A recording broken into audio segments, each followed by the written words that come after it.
Hi everyone, I'm Tremaine and welcome back to my podcast Guiding Lights.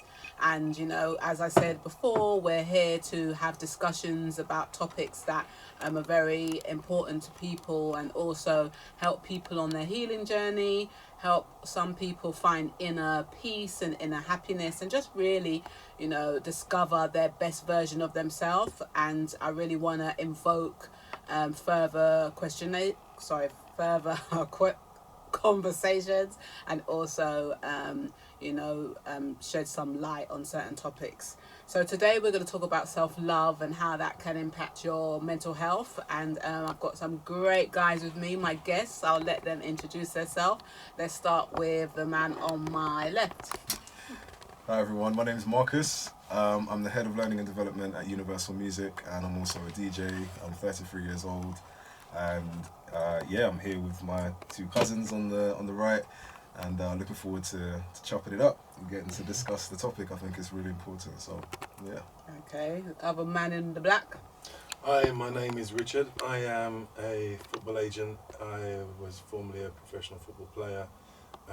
Very much into my sport and personal development, and I'm here with my two cousins, as Spark said, and I'm ready to start chatting away. I'm Lee. I help to run a business called EQ Community, which connects diverse professionals with fast-growing companies. I'm also a now-turned scout and a football coach as well. Okay, great. Okay, guys, so let's get into it then. So the first thing I want to really break down and talk about is what is actually the meaning of self-love. So we'll start with you, Lee. Can you give us your interpretation of what self-love is or what it means to you?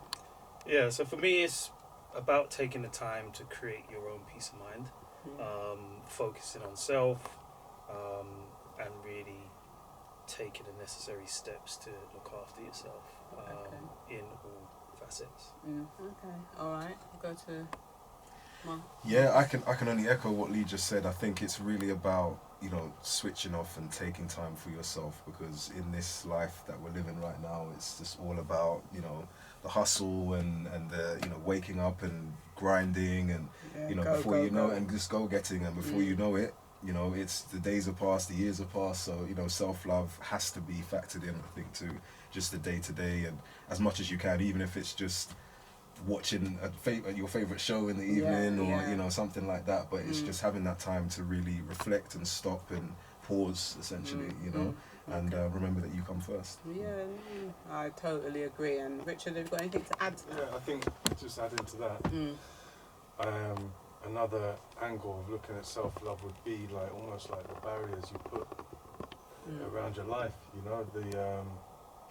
the boundaries you set, I suppose. That's important. This is another part, we see a lot of us will make mistakes and allow people to take liberties with us because we haven't set our marker out on the ground. And so even that's another aspect, I suppose, of self-love, of knowing what your value is. Yes. So true. So I Googled it, and this is what it said. It says, self-love is having a high regard for your own well-being and happiness. Self-love means taking care of your own needs and not sacrificing your well-being to please others. It means not settling for less than you deserve, saying positive things to yourself, forgiving yourself at times, and also not letting people take advantage of you or abuse you, and prioritizing your health and well-being. So let's just touch on mental health and how that can be impacted by self-love. So I'm going to start with you, Marcus. What is your understanding of mental health? So I would say it's partly in that description that you just said there about self-love. It's about your well-being and your sort of physical and mental state. Well, your mental state can impact your physical state a lot if you don't look after that. So it kind of encompasses everything within you as a person and as a human. So I would definitely say, mental health is about how you talk to yourself, the words that you use when you speak to others, and the sort of energy that you project. I think is all sort of within the meaning of mental health. You know? Okay. Yeah. All right. Any of you guys got anything to add to the meaning of mental health or what it means to you? Do you know what? I think a lot of it is down to your own management of your thoughts and your emotions, right? Think about anxiety and all of that kind of stuff. Your ability to be able to manage that during stressful times or whatever it might be. I feel like that's what mental health is all about. Your ability to manage those emotions and feelings. Okay. Rich, anything to add? Oh, they covered everything. Okay. What's Google say? Yeah, well, get to Google. So Google says it's your emotional well-being. It's the ability to produce positive emotions, moods, thoughts and feelings, adapt when confronted with adversity and stressful situations. So I was thinking, how do we think self-love can affect your mental health? Because self-love is, I think if you're not taking care of yourself, then as you said, it can affect your mental health or mental well-being. So do you think that if you don't have that love for yourself, then it can, come out and be expressed or, in different ways, if, mentally or physically, if you don't look after yourself? Or Yeah, 100%. I think, well, I don't have to go too far back to realise, like, when I was doing loads of things, and I'm a busy person by nature. Like, I don't sit still too often. But sometimes you try and commit to too many things. And so you're rushing around and you're all over the place. And you're trying to do everything, be everything for everyone. yes. And you just don't have the time for yourself. And August last year, I tore my Achilles just going 100 miles an hour, and it forced me to just sit down. Yes. And I think that probably doesn't happen if I maybe take a little bit more time to focus on self. So that's just. And it's a shame, I think, when certain situations might happen, particularly like a negative situation happens, and that's when you realise I need to start looking after myself more, and and because that will have an impact on your mental health anyway, because you're already thinking back to, I should have done this or I could have done this. But I think at that juncture, what is useful for you to think about is, okay, moving forward, how can I now rectify that? And just make sure that moving forward now I don't make the same mistakes. But we're humans, we make mistakes, and I think we also can't be too hard on ourselves when we do make mistakes, because we definitely are hard on ourselves and don't forgive ourselves for mistakes we've made or situations we've put ourselves in. And as Lee talked about his Achilles, it reminded me of my thumb. When my thumb, I slipped in a shower in a hotel, and my thumb came out literally and was around here. And my dad said to me, sometimes things happen to just sit you down, because you just need to be still and maybe change direction or just think about. So I really agree with that point, what you're saying. So, sorry, so Richard, did you have anything to add? Okay. Sorry, I can join in. Okay. So, let's just add that. I think it's really important. I think that younger people start becoming more aware of their mental well-being, and what makes you secure and what makes you happy as a person is so important, because I just look at the difference even within a generation. 12 years between me and Marcus, and you see the amount of information, or the different. It's just a different mindset now. He's got. In terms of he's focused, he's consistent, he's this, he's that, he's got all of these things in place where, you've got a lot of help and guidance out there at the moment, where, I'm not saying it was harder in my days, but just not having the knowledge. The access, the knowledge and the access. To the knowledge, and people talking about it, not having podcasts like this, where this is, I think it's really important to just have conversations out there. And to become aware, and just to know how you're going to deal with these things in the future when they come up, because the problems will arise, but it's all about how we rise and deal with what's happened in the past. So true. So guys, for me, self-love is the real meaning of it, because I've been on a journey myself, and I've, when people say, do you love yourself? And I would say, I love myself. But then when I really understood what it means to love yourself, then I was like, boy, I don't love myself, because I could have never loved myself the way I've been dealing with myself. And why I've said that is because, you know, it's important how you take care of your body, what you put in it. It's important how you, your mind, and like what you're feeding your mind, because, you know, with social media at the moment, there's so much distractions as well.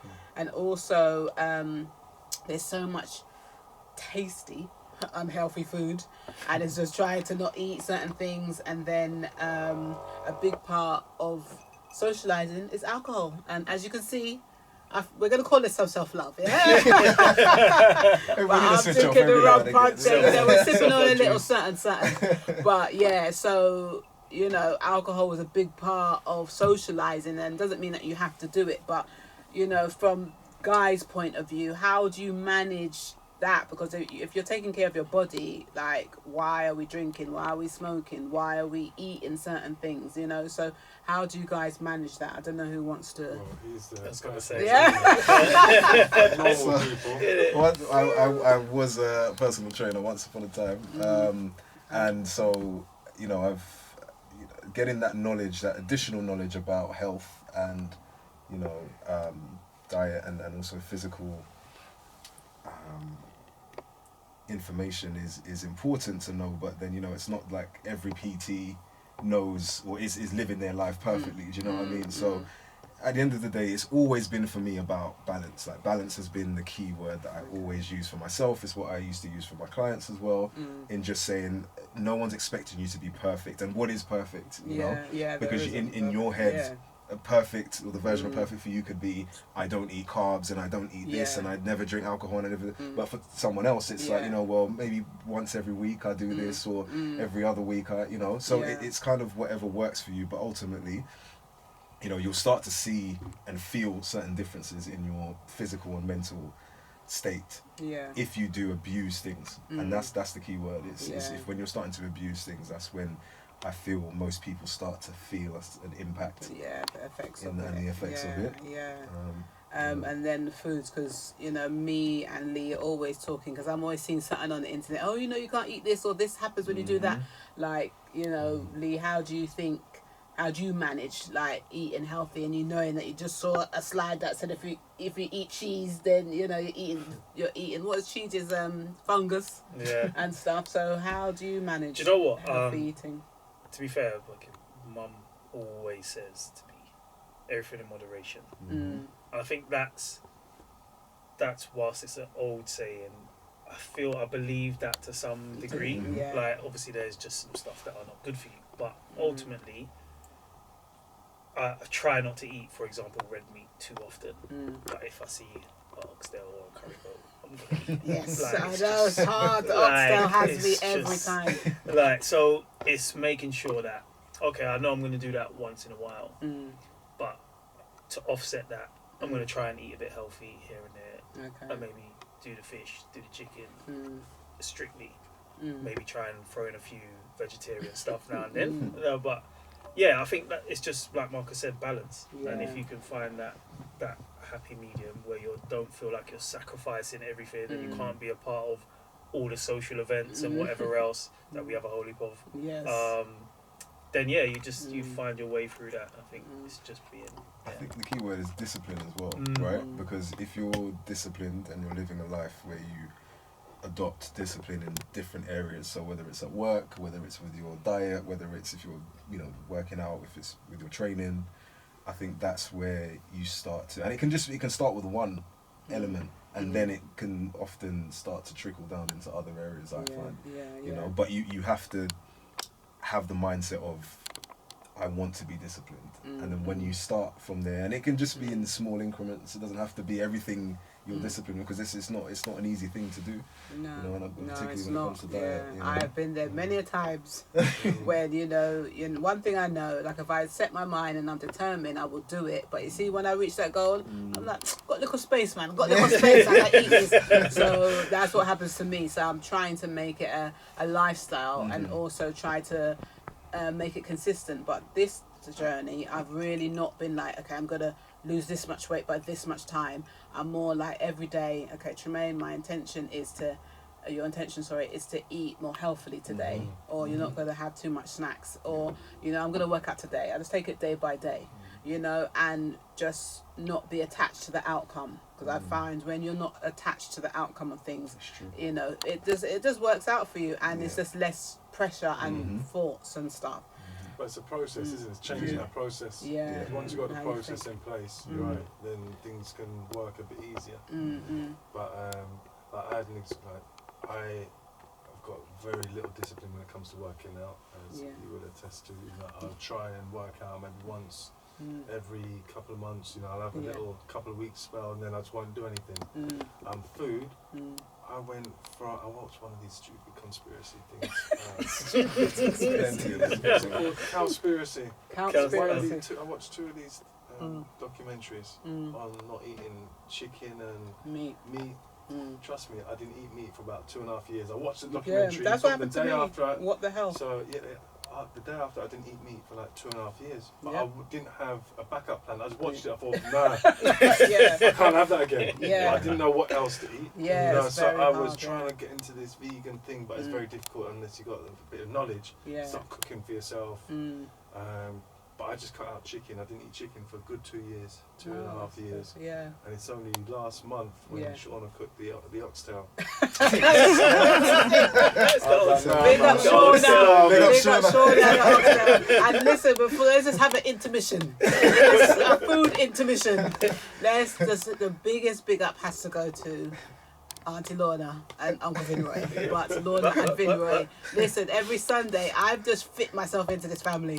Yeah, because every Sunday when I'm thinking about all them different foods, I have to be there. But yeah, I really want to big them up because I just love how they, you know, they have the family gathering and cook for everyone, and every week everyone's there. It really is a great thing to see, and I love being a part of it. But I really want to, you know, big them up because it means a lot to me, and I love to just see how they love and how they are a very great example of family and what family is about, and you know, marriage and parents and just everything. I just love it. And you know, we can't not say Carol because Carol's going to be like, oh, you forgot me.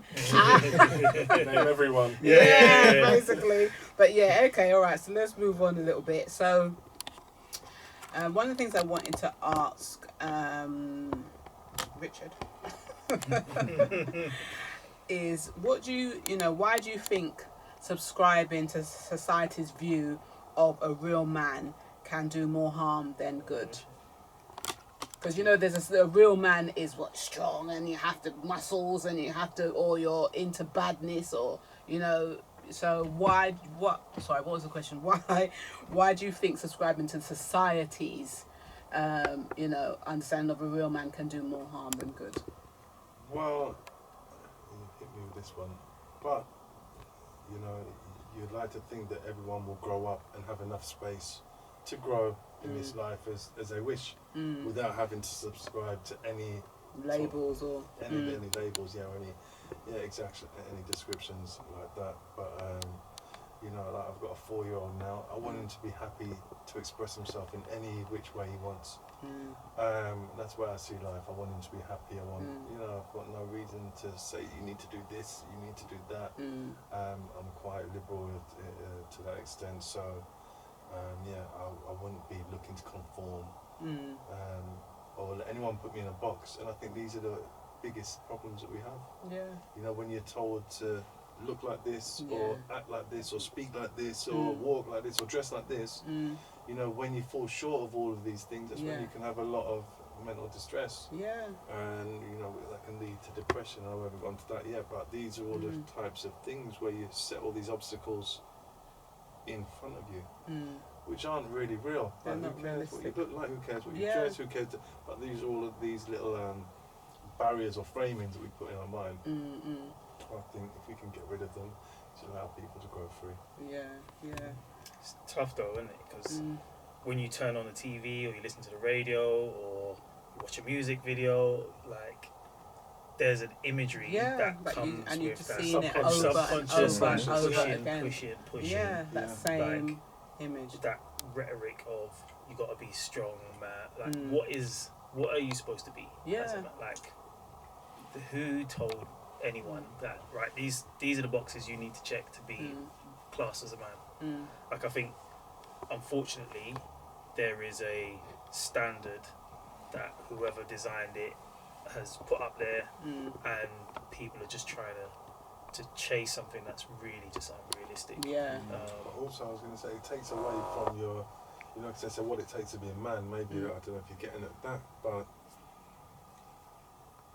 being detached from your emotions is almost what it means to be a man. Yeah. Not showing any, Yeah. you know, any Yeah. emotions is what it is to be a man. Yeah. You know, crying isn't what it is We're to be a gonna man. get into All that, of yeah. these things. So, you know, these are the kind of things Things. that. Yeah. I just don't understand where that came from. I remember seeing all the images of it because I used to be one of those girls that, man, can't cry. You know, but now I'm just like, God, I can't believe that's what I used to think. But it's obviously growing up, you've always just believed that guys don't cry and girls do. And I was thinking, but I remember boys crying, but it's like boys stop crying at a certain age. Do you remember? Like, you cry till probably about you're 7 or 9. And then you don't. Pent up anger inside, or exactly. disappointment, or whatever it is. Yeah, exactly. So and how do you think in terms of expressing those emotions? How can that impact someone's mental health if you're not expressing your emotions? What do you think about that, Marcus? It's suppression, isn't it? Ultimately, you're suppressing a lot of the feelings that are inside of you, and if you've got a lot of thoughts in your head about certain situations that you feel like actually I can't express it because I don't know how to, or if I do, it's going to come out in a really negative way, and, you know, gravely impact someone else who I'm communicating with, particularly when you think about sort of relationships. It can be really detrimental to that. So I think it's really about being able to, but then it's hard because, you know, you think about certain people who are in that situation specifically, and the environment they're in can have a huge impact in how comfortable they feel and being able to really express themselves, their true selves.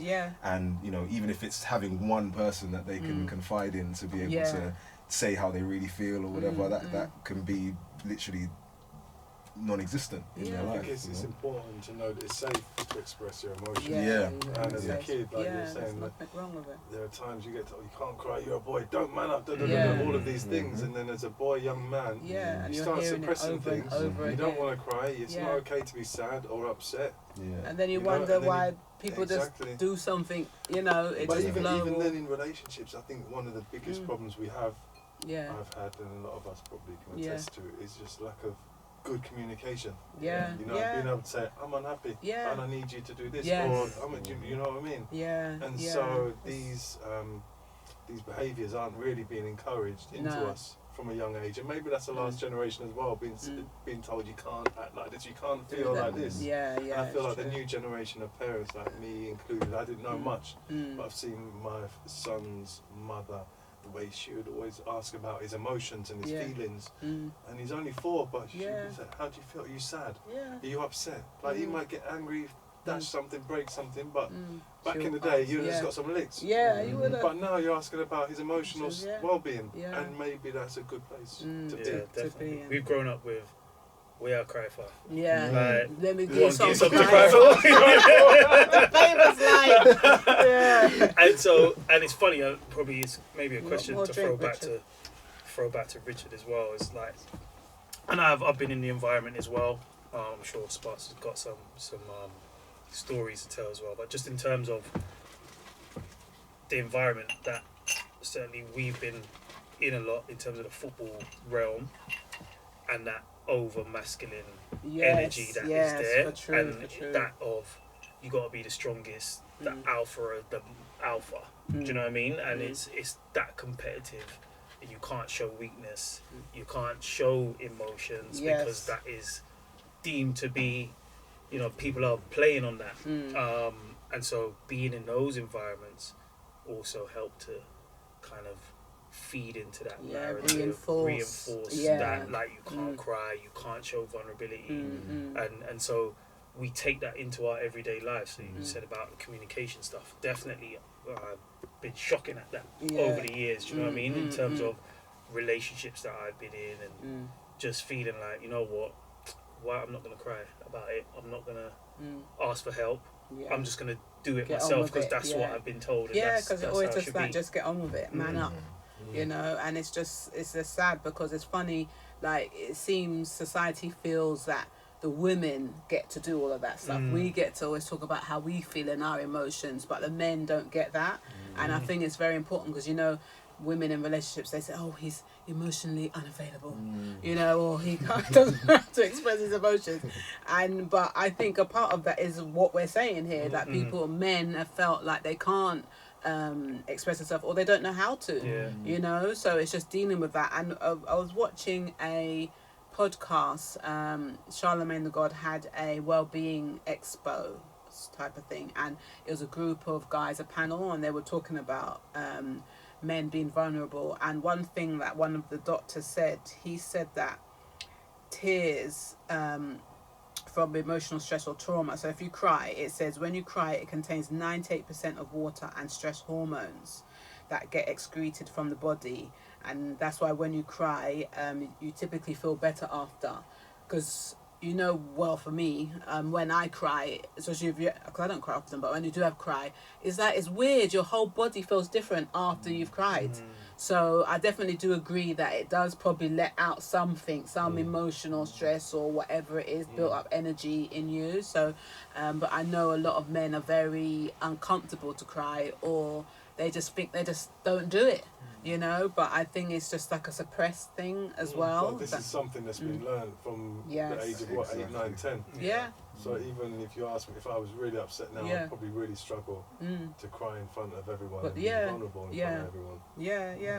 It's just really sad. So what do you think about, like, and I don't know, I was thinking about this question, like, do you think that if, for argument's sake, in society they claim that there's a lot of boys that don't have their fathers in their lives, but I think that the numbers much less than they make it out to be, is that there's a propaganda that a lot of black men, for argument's sake, don't stay in relationships, but I don't believe that's true. But anyway, do you think that for those who don't have dads, that if they had that father figure in their life, they would be able to show emotion more, or do you think it wouldn't make a difference because the emotion more comes from the woman than the man? So do you think that not having a father in your life, or maybe, because I know we're mixed here, but do you think maybe it could affect it, or it wouldn't? Because emotions to me tend to come from the woman's side. So, cause I think if a man was there, a lot of the man would probably just be the same as what we're saying now. They're not going to want to show expression. But I don't know. What do you think? I think it's the biggest thing is knowledge. Man or woman, if you don't know how to deal with these emotions, then you're stuffed. For want of a better word. Do you know what I mean? Yeah. So if there's a guy who's got no idea about how to express his emotional well-being, or how to pass it on to the next generation, the next generation's always going to be bereft of anything. Yeah. So man or woman. Man or woman. Okay. So it's not a man thing. Okay. So, Marcus, would you say? Can you tell us how you deal with stress, built up stress, or tension, or anger, or emotions? How do you deal with that? Well, firstly, I always say to myself, life's too short. Yeah. And sometimes, sometimes just phrases, words of affirmation just help me personally to self-talk. To just get rid of any stress. And I try to always empathize with, particularly if it's stress that's coming from another person, for example. I always try and empathize and understand, okay, what would have provoked them to cause this stress and put this stress onto me, and is there a reason why? Try and understand it. If I can't understand it, then I'll just say to myself, well, you're better than this, you're stronger than this, so keep going, right? And tomorrow is another day, let's keep moving. When it's a situation that's happened, that especially if it's something that's like out of my control, then I say that, you know, it was out of my control. There's not anything I can do. But it's a constant journey, and it's not like one time it will happen. Yeah, or you can deal with it the same way. Time. Exactly. There's different situations that will happen, and there's different ways that you have to deal with it and learn to deal with it. But I think as you get older as well, you become better equipped, hopefully, to be able to deal with those situations as they come. Yeah, guys, anything to add to that point? Silent tumbleweed. No, do you know what? I think exercise is a way, Mhm. right? Yeah, stress So release, yeah. that's one of the things. Even now with my old self, I try and play football. Like I try and go and have a kickabout or whatever else. That is fun for me and a good way of stress relieving. But just in the moment, sometimes I just might have to put some music on and just turn it up, like two tunes, bust two moves. sing two. Yeah. Yeah, do you know what I mean? Yeah. I try and bust two moves, and you know. What do you mean try? And then and that I think it's about, and I've learned this on a course. It's kind of changing your energy, changing your mind frame. So you can be in a situation where you're nervous about something, and maybe there's a command you say or words you say to yourself or phrase you say to trigger a different mental state. And I think having those kind of things in your arsenal to kind of help you get through those situations, to deal with and manage your emotions again, is always helpful. But a bit of music, really loud, always helps me. Old school garage. For Yeah, true, I mean, yeah. it always works. A good old dance. Or one of Marcus's mixes. Yeah. There's been enough time in the kitchen without the plus two moves, Get yeah? through the stress. So Yeah. I think that's all good. All of these things are really good to help deal with the stress. Another way that has always been a bit taboo until more recently is like getting a counsellor or having professional work. Therapy, yeah, I have a Professional therapist. I like therapy. saying I have a therapist. I feel very rich Yeah. when I say I've got a therapist. But yeah, I have a Sorry, therapist. counselling, a therapist, sorry, Troy. Yeah. No, I think a Counsellor. therapist is more the American term. I think counsellor is but, the English term. like, I had my first counselling session, therapist session, probably about 2014, 15, just retired from football, Okay. and I was in a strange place, didn't really know how to act, or react, sorry. And then the first time I'd really shown any vulnerability, you know what, so I don't know if you've been to this place, you go into a little room and I'm there with a guy, I never met him before, Yeah. and he just sat down and he said, "Welcome." And I'm thinking, okay, he's getting paid quite a lot of money. You just said I'm in the welcome. wrong Welcome. profession. Yeah. And then he just sat there And you and looked he just looked at me, and then I had to speak and speak and speak, and I Yeah. spoke for I've never spoken that long in my life, but Wow. everything just came out. Oh. And then he wow. started to pick up and just go, yeah, well, just carry on speaking, and he just said, okay, and I told him some more, and just end up letting it all out, but it's stuff that I would never let out to anyone, Everybody else, yeah. or never even thought it was okay, or there was anyone there for me to speak to. You know, so it happened at a stage in my life where I probably needed a bit of guidance. You know, sometimes you need that guidance in life to understand what is available. What's going on with you as well. Exactly, what's going on in your mind as well. Sometimes it is about that. It's just having someone who will just listen to you and where you can just offload, because again it goes back to what we were talking about with like the young boys and how they sort of deal with those emotions, and it's just pent up anger and it's just there, it's just it's not moving, it's not stagnant, going anywhere. it's not going anywhere. So you know, to be able to have someone and you know, if it's whether it's a therapist or a counsellor who is just there to say just talk, just let it out, right? And then from it's there, almost like it felt almost cathartic, you know, when I talk about when you cry. You know, You you just go felt, in, it's just such a release. Yeah, you just let, Such a it release. feels so much lighter. And when I've you never come out. been, but I can imagine like going into a place where you feel like there's no judgment as well. Yeah. So when we speak, and even if it's family or close It's friends, not there is an element everything of you gotta judgment that is there. It's like, Yeah. you used to, like there's a, you go and speak to a stranger and they have no, they're not got a horse in a race, if you like. So for them it's just, all right, we'll talk, I'll give you a different perspective, maybe, I don't know, but just being, so maybe I'd have to give that a try. Yeah, and I think that also it's a thing of identifying that there is an issue or you're not comfortable or you want to talk. So that's one thing that I think is important as well, but everybody gets to that point at different times, but it is really good for you to, you know, really try and understand yourself. So I just want to go back to what we were talking about, the therapist. Why do you think there's such a bad stigma against getting a therapist? Because I think people think maybe you got, like, you're mad or you're crazy. I don't know. So I think it's attached to it. because a lot of people just aren't, especially men, particularly they say, are not, you know, comfortable with speaking to somebody or going to a therapist. So why do you think that could be? I think it's just, again, like that level of comfort and trust, you know. Having, like, so I work in learning and development, and one of the terms that we use a lot is psychological safety when we're talking about sort of building teams and trust, and, you know, so having psychological safety is so important, because I feel like a lot of people don't feel they have that, and that might be in their friendship circle, it might be in their family.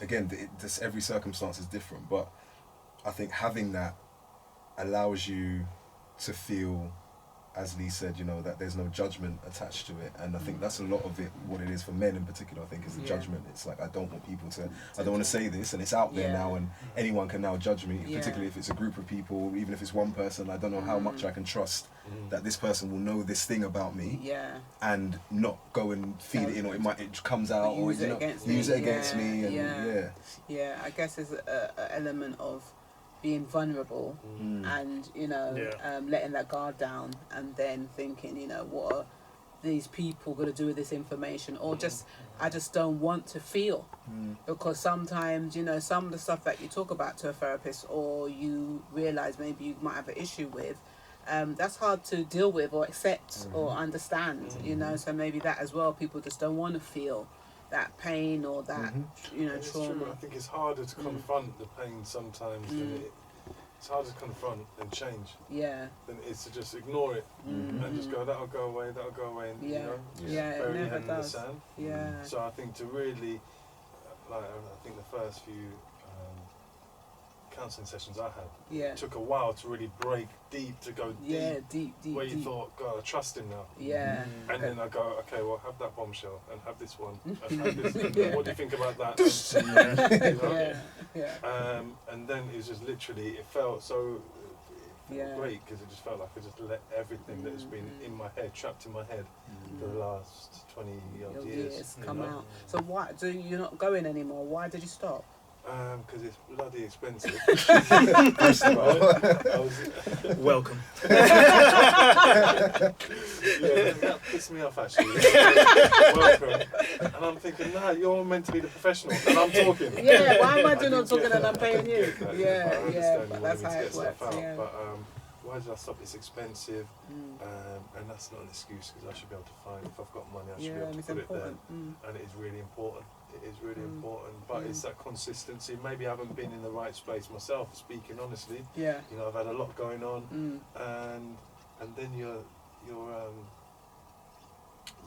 self-love can be put on a back burner. You know, did it teach you anything though? Like, do you think it changed the way that you speak to yourself? Did he or her set you any sort of challenges to try and improve your own sort of mindset and way of talking to yourself, and in that, you know, as regards to self-love and stuff? It wasn't necessarily telling me what to do, but it was just almost shining in a mirror and going, there you go, that is exactly what's happened to you, and this is why perhaps you're acting the way you're acting, or the way you've reacted to this situation because of da-da-da-da-da, you know. So now, just in my head, I started to understand a lot of maybe trauma that I've had in the past, or hurdles that I've had to overcome, and I just think speaking about them makes them easier, makes the problems almost not vanish, but makes them a lot lighter to hold. To carry. You know? It's crazy to think though that just from a self-love priority, where that comes in our thinking, right? Whatever it costs, let's say it costs £100. Like, I have no problem spending £100 on a night out. None. Like, it wouldn't even cross my mind to worry about that. Twice. But I'm thinking, would you pay £100 on a therapist? Is that really necessary? It's just, and it's that mindset when you think about self-love and all the other stuff we do, just how low it is down.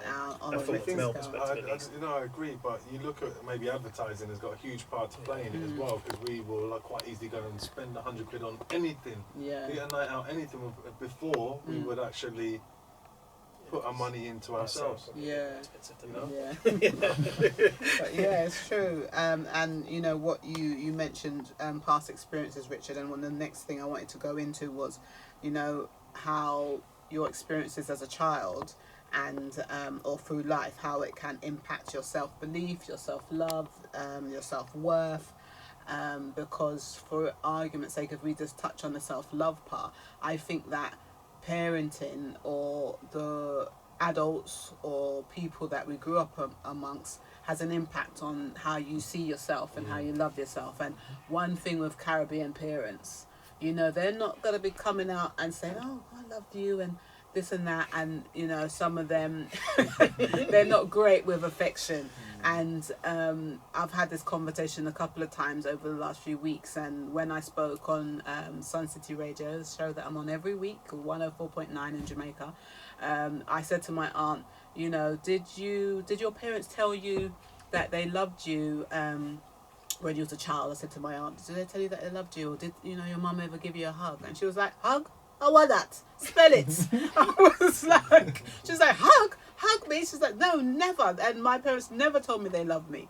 And when I look at every generation and myself, like I was always funny about hugging people. I've just in the last few years starting to hug people, and just started saying in the last few years when I end a conversation with my dad, I love you, or I don't even say it with my mum yet, but I'm working on that. And I say it to like my cousin Nicole, or I say it to certain people, but I don't say it to everyone. But that's a new thing, you know what I mean? So I think like when you're growing up, if you're not seeing that around you, that it can impact you. So what's your guys' opinions on the affection or love that you received as a child, on how it could have impacted you, or how or if you didn't, you did have parents that told you they loved you all the time? Did you guys experience that? Or why are they all quiet? Tumbleweed. All right, Marcus. Start this side. You talk, go ahead. It's interesting because I'm an only child, and I did have both of my parents in my life growing up. However, they are Jamaican parents. Yes. Exactly. So, you know, it's tough love. Yeah. Sometimes. Yeah. Now, not to say they didn't invest in me, they didn't love me, they didn't hug me, but they didn't always sort of make me, you know, fluff around me and make me feel like, oh, you know, put me on this pedestal So, and, you know, oh yeah, you know, we love you, you're amazing, you're this, you're that. Yeah, like, if I did something well and, you know, if I made them proud, they would say that, you know, but it wasn't all the time, it wasn't every week, it wasn't every conversation we have on the phone, they say I love you and all of that sort of stuff, even up to now. And I guess now, as like I'm an adult now and, you know, I think we say even less probably, you know, and in terms of hugging and give my mum a kiss in the morning and all that sort of stuff. It's now and again, it's not as consistent as it used to be, but I think we all know that the love is there. Yeah. And I know that, again, obviously being an only child, that, you know, they would do anything for me, and I know how deeply they do love me, and I love them equally as deep. So, but it's just, I guess as we were saying, you know, sometimes that love comes out in other ways. Different ways. They cook you a nice food. Right, exactly. Yeah. And they'll call you if you're out and you're doing this, you know what I mean? And it might be annoying for you in the moment, but then again, you have to empathise and think about the fact that you're getting older and you're their one child and you're like, you know, that's the love that is calling you, you know? So I think despite maybe not feeling or hearing like you know, you get them traditional parents and they're not traditional, you know, some of them soft parents, oh yeah, so it's good, you know, holding, kissing, all of this.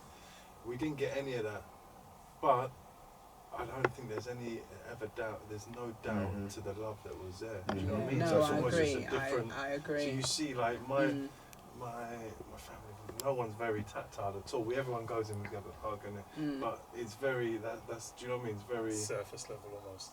So no one really goes too much deeper than that. But I was never ever in doubt of how much he's been loved, or you've been loved, or I've been loved by the family.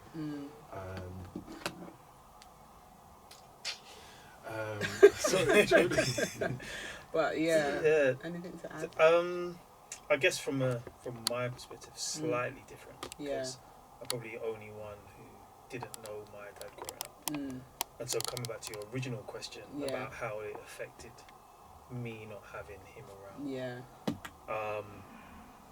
I think also looking outside Marcus, Richard, and our other cousin as well, Helen, had they having their fathers, and almost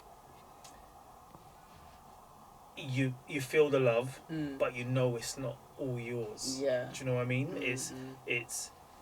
It's nice to sometimes come first. Yeah. I guess is what it is. It's Mm. like for Marcus's dad, for Richard's dad, Mm. they're first, Yeah.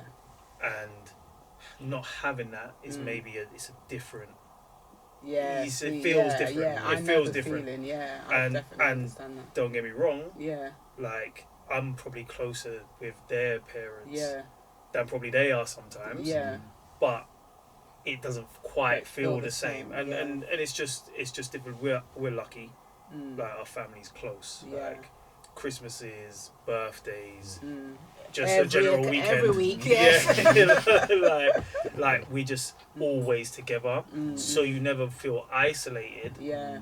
But you do. There is a window sometimes in to Yeah. see. Oh well, that's what it would have been like. Yeah. If you. Yeah. So it's just different, and I think ultimately, as I grew older, I just learned to. I understood it more, so I learned to navigate that space. But yeah, it has an effect for sure. And I think with my son,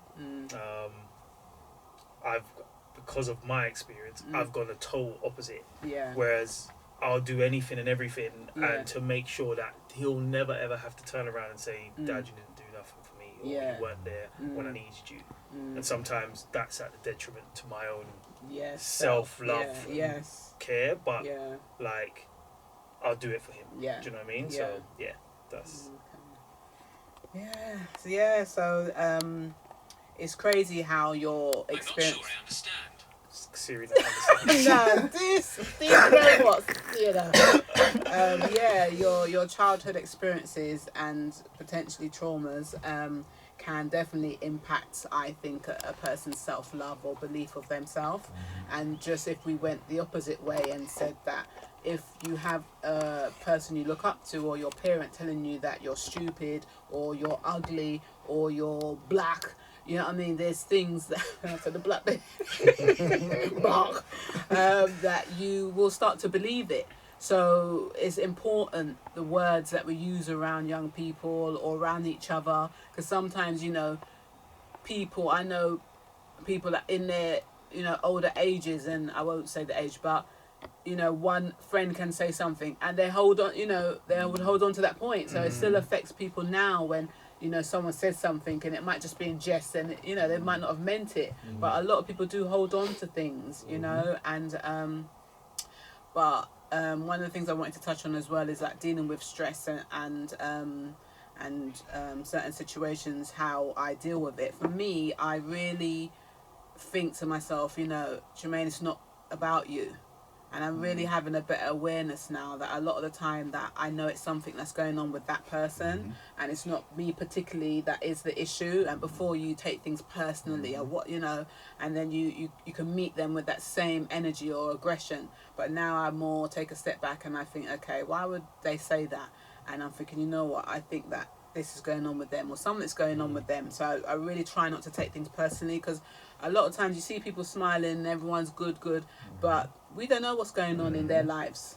And a lot of people have a good way of, putting a smile on, but they're really hurt or unhappy deep down. So that's why I always just say, you know what, it's not about me, or I just try and look from the other person's point of view, and I really just try and treat people with compassion when I'm dealing with them.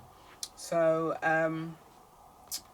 what's gonna say to you guys now? So what also just wanted to quickly touch on knowing your history, like how that can affect your self-love, knowing where you come from, because I think that's very important. At one stage in my life, I think it was me, Lee and Nicole, we my sister's ex-husband, I don't know what we were talking about, but he said, have you seen Hidden Figures?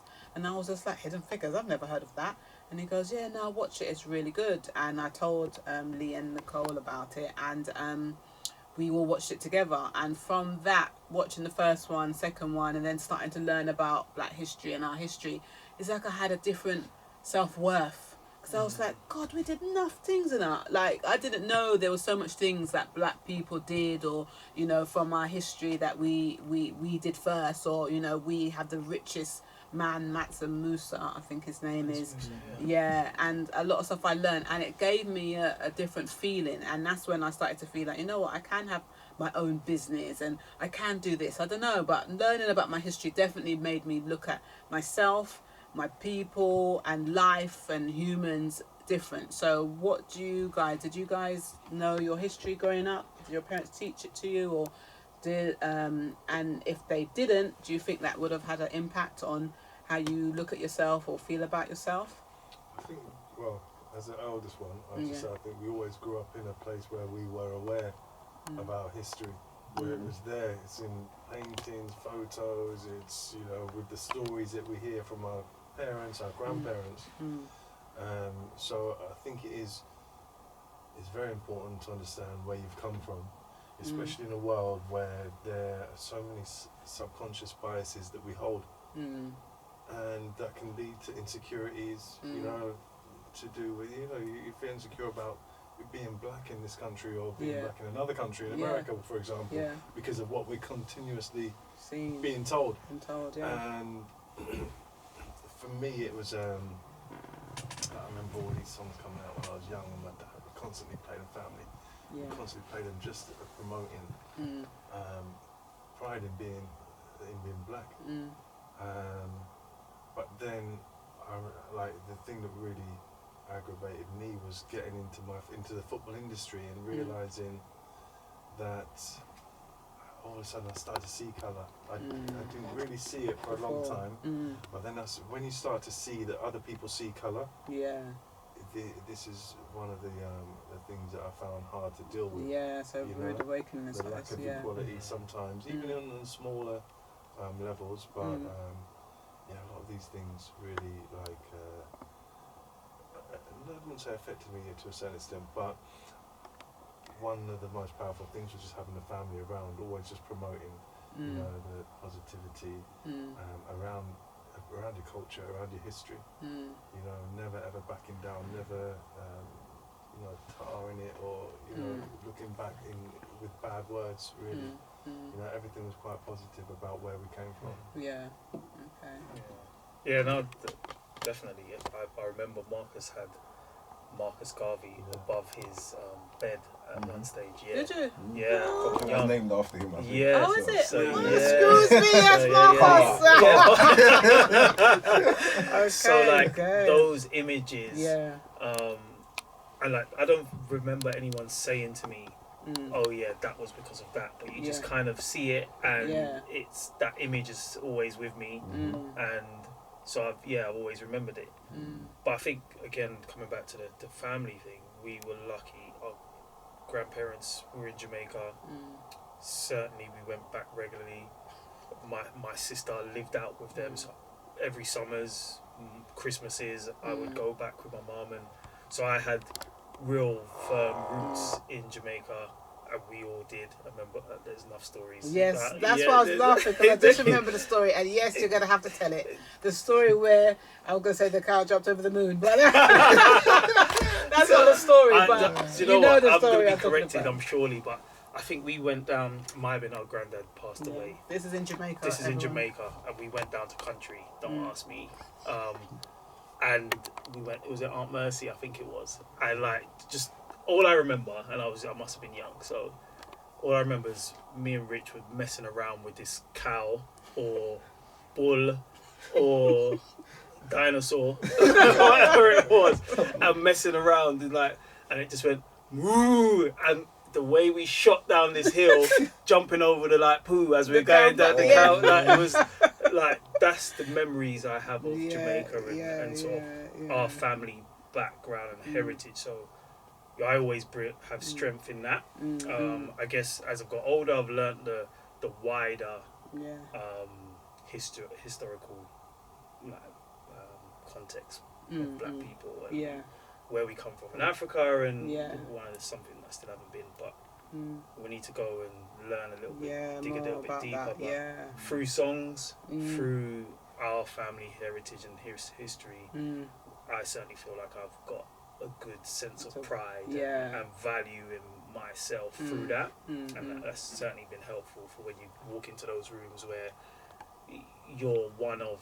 Do you know what I mean? Yeah. And so yeah, that's just been helpful. Yeah, to take. it's tricky. Also, let me just add, we've had, I think it was one of our uncle's birthdays a couple of weeks ago, 70. And for me, what I don't think we mentioned at the time is that even us three being here today, like me being 42, you guys are in your 30s, I don't think we give them guys enough credit for how they carried themselves in society, how they set the kind of the benchmark. Yeah. Do you know what I mean? But how because I'm looking at myself and I'm looking at all of us are three outstanding guys, young men, can probably get along in any environment. You know, speaking to any level of person. And then I think, well, God, where's that come from? And I look at our mums and our dads, you know, our uncles, and I'm like, there it is. You know, without them actually having to say too much, but the way and I think they came over here at a time where things were hard. And I suppose your attitude was everything. You know, the person you are that is what precedes you, I suppose. So I don't think we should take any credit away from those guys. I think they played a massive role. Standards were high as well. Like even little things like it's your birthday, you got to say a speech. Do you know what I mean? You used to stand up there and have to speak in front of people. Now I think about some of the speeches I've been involved in or seen, and seeing people up on stage struggling and thinking, boy, I feel sorry for them. But then getting up there myself and thinking, boy, I've done this enough times. Like, and it's because when I was petrified at 10 on my birthday, like, and you know these people. But what speech do you say at the age of 10? What do you remember? Exactly. The thing is, you'd have all your cousins around, so it's your birthday, for example, and you know what's coming. Happy birthday to you, happy birthday to you, hey. And then like, right, speech! So you were just relieved when it won your birthday. Yeah. So you know, speech! He's like, I'm wicked. Don't mash up your mental health. Oh boy. Yeah. So do you think? I think maybe we've sort of touched on this, but would you all say that you really do need to know yourself to be able to love yourself and to have self-love, or you don't need to know who you are per se to have self-love for yourself? I think it's important, but you know, throughout life you're gonna keep learning different parts and elements of yourself. You know, it's a journey. Yeah, you know, self-love journey. is a journey. Yes. So it's one thing that served your self-love once upon a time in one stage in your life. You know, a couple of years down the line, it may not serve the same purpose. So I think it's the constant journey of self-evaluation and understanding where am I in my life right now, what really resonates with me in terms of the person that I am, and that can be affected by, again, relationships, it can be affected by your career, it can be affected by anything, you know, your physical health. So yeah. Okay. Anything to add, gentlemen? Echo. Ditto. Yeah.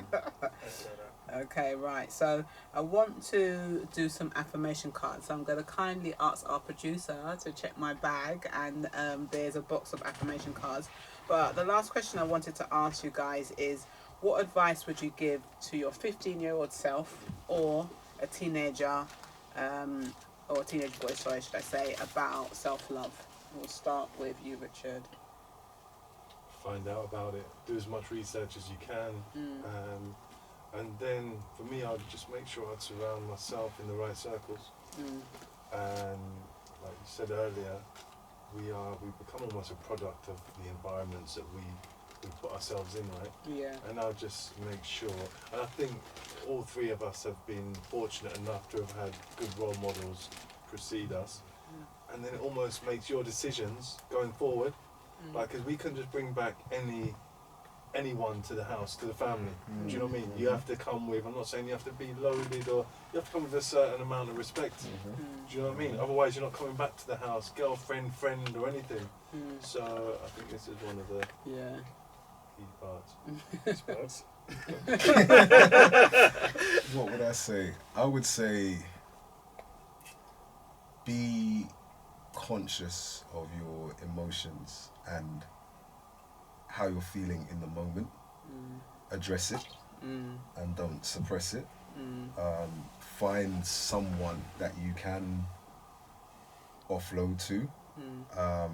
If you're fortunate enough to have people that you can offload to, just to get a different perspective. Because I think it's easy to say, you know, you've got to figure things out yourself and you're the best person to give yourself advice on certain things. But sometimes you can just get so, you know, lost in your own thoughts that really, like we were talking about, you know, having a therapist and so just having somebody there to be able to really say, like, this is what's going on for me.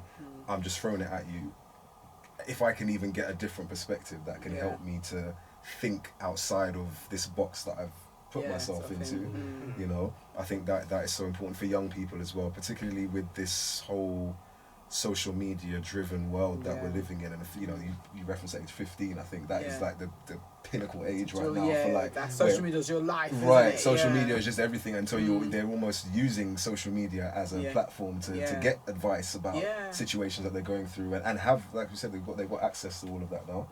But it can be very damaging, again, as we mentioned before, when it's in abundance and it's abusing it almost. It's not in moderation. As we said with the physical fitness, as we said the mental health, you know, it's having it in moderation. But you know, when you've got it at your fingertips and at your disposal 24/7, it can be very hard to sort of navigate through what is real, what should I listen to, what shouldn't I listen to, and then you've got to just interpret it however you want to, and that can be, as I said, for a lot of people who are confiding in that platform, it's hard. It's so like the social media's growing up. This is it. Isn't This it? is it. Yeah. So it's Look at the amount of time we spend on phones I at know. the moment. It's And ridiculous. we're adults. In the last year or two, I Yeah. think it's just gone like. It's Yeah, just my gone, I don't know if it's eyes, after my COVID. eyesight has just gone so bad. I can probably spend the whole day and not take my hand off my phone, and that's so embarrassing to say. Wow, Oh, that's I'm crazy. looking for it. I'm looking. Yeah, You know, the other day I went on Instagram. Nothing. Open my phone. Yeah. Straight back just on in case Instagram. you might have missed something. You have to make yourself The hold on a algorithm. minute. Straight. Do you know what I mean? Yeah. I can press it 2-3 times in a minute. But, Yeah, you know, and that's the thing, like my phone, when I'll be at work, my phone's on my desk and you just keep checking it. Messages, anything, just checking for notifications. I'm just like, when they first came out with the phones, and remember they were saying like, it was like crack. Crackberries and that, and now like I thought it was bad then, but now it's even worse. Like it really is addiction for people when you're on the train and you see every single person on the train in their phone. Literally. And so, what did we do on the trains before? We had to look at people. But it's also having a detrimental impact on like communication. With people, like you go around to like, you know, a dinner party or around amongst people, and everyone's just and you think, hold on a minute. Are we here? Like, are we present? Did anything? How is everyone? How are you guys doing? And that's when you aren't able to check in on how people are doing. Really, you know, you ask questions like, "How are you?" And they say, "Yeah, I'm good. Yeah, I'm cool." And that it just ends there. You know. It's crazy. It's scary as well. That's why I think it's really we should all try. But I know it is hard to just try and make it a thing that, you know, be present and you know, say to whoever's in the room that, you know, let's have a conversation, you know, and that. I think the next generation, I think they're going to miss that. You think so? Definitely. I think it's too late. They've got no interest. I don't think they've got that much interest. They prefer to be like this. Oh boy. Okay, right. So we're going to first of all talk about this lovely rum punch that we've been drinking. Yes, bad punch. Boogie Punch, yeah, it's very nice. I recommend it. If you want to get some, then you would go to Boogie Punch on Instagram, BOOGY Punch. Big up, Jordan. Yes, cheers, Jordan. Nice. Sell off. Yes, nice. So yes. I had to drink it twice. So we better make sure we leave some for Marcus. And producer, can we get our affirmation cards, please? So what I've incorporated into my show is I'm on another show, which is No Ordinary Woman, comes on Wednesdays on YouTube, and we had a week where we had new business owners, and we had a young lady that does affirmation cards, and I really was impressed with it. So I said, you know what, I'm going to support her. I bought the cards, and I thought, you know what, I think I'm going to put put it in my show. So producer, thank you. Okay, Okay, so what I have my guests do is pick a card, you read it out, and sometimes it's something that you've been thinking about that day, something that could be affecting you now, or it can be just a thing that you want to take on board in the future. So a good affirmation that you can use. Do you guys do affirmations though? Is it affirmations? It's not. You pointing to Marcus. I've got a poster in my room which is an A to Z of life from the Dalai Lama. Oh, okay. And so that has similar sort of affirmations in there, there, which I kind of read every day. Oh, okay. Okay. But Yeah, no, I'm serious on my affirmations, and they work. I'm telling you, they do. So so I'll let you pick a card. Producers say that we are. That's so much. Yeah. Flies. But we're closing up now. Okay. So let's pick a card, guys. I hope these affirmations ain't too girly. So if it's too girly or you think it's a bit feminine, then you can swap. Is everybody all right with this? Take what you get. Yeah. Richard, you do. Yeah. Okay. Okay. Okay. All right. Start, Marcus. So I know they hurt you. It's okay to take a second to grieve the loss, the pain, the betrayal. I pray that you sense a release as you read these words. It doesn't end here. Okay, it doesn't end here. Okay. Lee? My one is a short one. The world is really your oyster. Subdue. Okay, interesting. My one here. Shine. Your light you don't need anybody's permission. Shine your light, you don't need anybody's permission. Yes, that's a good one. Amen to that. Okay, and I've got, oh Lord, me and my bad eyesight. The grace of God is sufficient, more than enough. There is no lack. And that's one thing, I think we need to learn as a people, to get rid of that lack mindset. There's enough abundance for everyone. Okay, so I hope everyone enjoyed the show today. I really enjoyed this conversation, guys. And the aim of the show is to empower people, enlighten them, encourage, entertain, and educate. So please subscribe to my channel, hit that like button and the notification button, and I'll see you next time. Peace out. Thank you, guys. Thank you. All right, thank you. These affirmations, I remember we had